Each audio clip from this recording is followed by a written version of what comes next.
Élevons nos pensées vers Dieu et demandons le concours des bons esprits pour que ce moment soit profitable à chacun. Personne ne peut voir le royaume de Dieu s'il ne naît de nouveau. Jésus, étant venu aux environs de Césarée de Philippe, interrogea ses disciples et leur dit : « Que disent les hommes touchant le Fils de l'homme ? Qui disent-ils que je suis ? » Ils leur répondirent : « Les uns disent que vous êtes Jean-Baptiste, les autres Élie, les autres Jérémie ou quelqu'un des prophètes. » Jésus leur dit : « Et vous autres, qui dites-vous que je suis ? » Simon-Pierre, prenant la parole, lui dit : « Vous êtes le Christ, le Fils de Dieu vivant. » Jésus lui répondit : « Vous êtes bienheureux, Simon, fils de Jean, parce que ce n'est point la chair ni le sang qui vous ont révélé ceci, mais mon Père qui est dans les cieux. » Saint Matthieu, chapitre 16, versets 13 à 17. Saint Marc, chapitre 8, versets 27 à 30. Cependant, Hérode le tétrarque entendit parler de tout ce que faisait Jésus, et son esprit était en suspens, parce que les uns disaient que Jean était ressuscité d'entre les morts, les autres qu'Élie était apparu, et d'autres qu'un des anciens prophètes était ressuscité. Alors Hérode dit : « J'ai fait couper la tête à Jean. Mais qui est celui de qui j'entends dire de si grandes choses ? » Et il avait envie de le voir. Saint Marc, chapitre 6, versets 14 et 15, Saint Luc, chapitre 9, versets 7, 8 et 9. Après la transfiguration. Ses disciples l'interrogèrent alors et lui dirent : « Pourquoi donc les scribes disent-ils qu'il faut qu'Élie revienne auparavant ? » Mais Jésus leur répondit : « Il est vrai qu'Élie doit revenir et rétablir toutes choses. Mais je vous déclare qu'Élie est déjà venu, et ils ne l'ont point connu, mais ils l'ont traité comme il leur a plu. C'est ainsi qu'ils feront souffrir le Fils de l'homme. » Alors ses disciples comprirent que c'était de Jean-Baptiste qu'il leur avait parlé. Saint Matthieu, chapitre 18, versets 10 à 13, Saint Marc, chapitre 9, versets 10, 11 et 12. Sommes-nous en vie ? Voilà une question intéressante. Quel est notre point de vue ? Si nous considérons le point de vue matériel, nous sommes en vie de par notre corps. Et au-delà, rien, le néant. Si nous considérons l'esprit, la vie intérieure, cette vie qui préexiste à ce monde, nous nous ouvrons à une autre dimension. Et c'est à cela que Jésus nous invite, à nous ouvrir à la vie véritable, à la vie originelle, celle de l'esprit. Afin de pouvoir entrer dans le royaume de Dieu et de connaître et de vivre pleinement sa volonté, il nous faudra naître de nouveau. C'est-à-dire que nous sommes venus ici sur terre afin de nous expérimenter à cette vie intérieure, car notre présence ici n'a qu'un seul et unique but, celui de nous révéler à la vie, à la véritable vie. Soyons donc attentifs à cette invitation qui est bien plus profonde qu'il n'y paraît.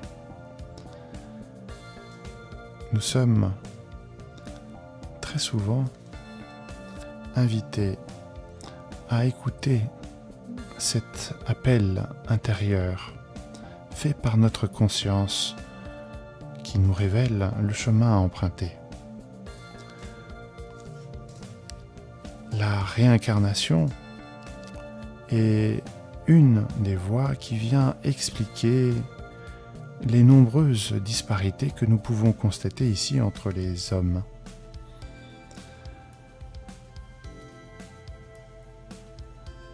Cette même résurrection explique de nombreuses situations de vie. Il nous faudra prendre le temps afin d'étudier cela sérieusement. Notre corps physique n'est qu'un simple habit pour l'esprit. Une façon d'interagir avec la matière, adaptée au contexte et surtout à ce que nous avons à vivre ou à faire vivre. Il vient ici, de façon temporelle, revêtir l'esprit que nous sommes.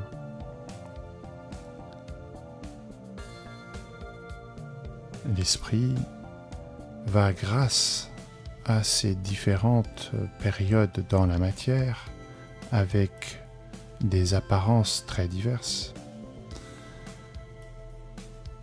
progresser de vie en vie, cherchant à comprendre, à affiner ces expérimentations, cherchant en réalité à exprimer cette nature divine qui est la nôtre.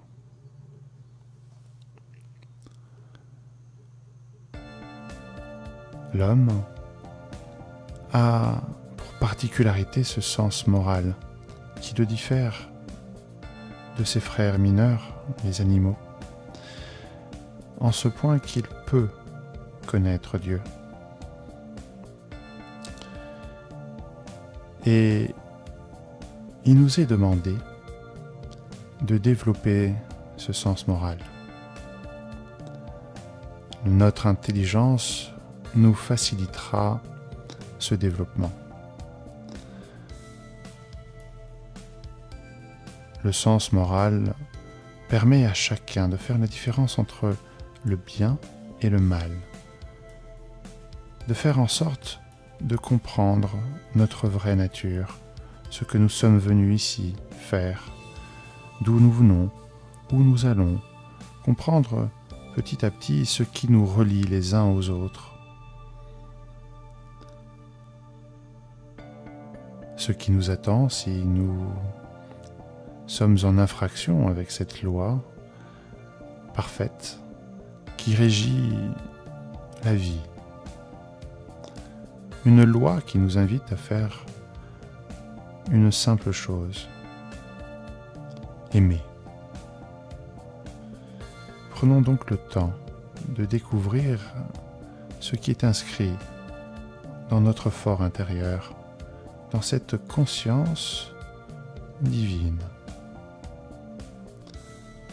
Et bientôt, nous comprendrons comment renaître, comment naître et renaître encore et encore, jusqu'à un jour accepter pleinement ce que nous sommes, des êtres divins qui s'ignorent, des êtres de lumière mis dans l'obscurité de la matière. Voyons comment accéder à ce royaume que Dieu nous met accessible. Sachons respecter ses lois, sa volonté, afin d'y être invités.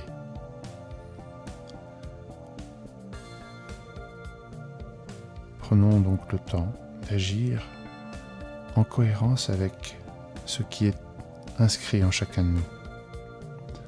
Comprenons et vivons pleinement cela. En faisant le bien, nous serons invités. Et plus nous serons en accord avec ce que Dieu veut pour chacune de ses créatures, plus nous allons raccourcir le temps entre ce moment où nous allons naître est le moment où nous allons connaître Dieu, où nous allons naître avec lui, littéralement, et être un outil du bien au service de Dieu. Soyons ouverts à la vie et naissons de nouveau. Que la paix soit en chacun de nous. Ainsi soit-il.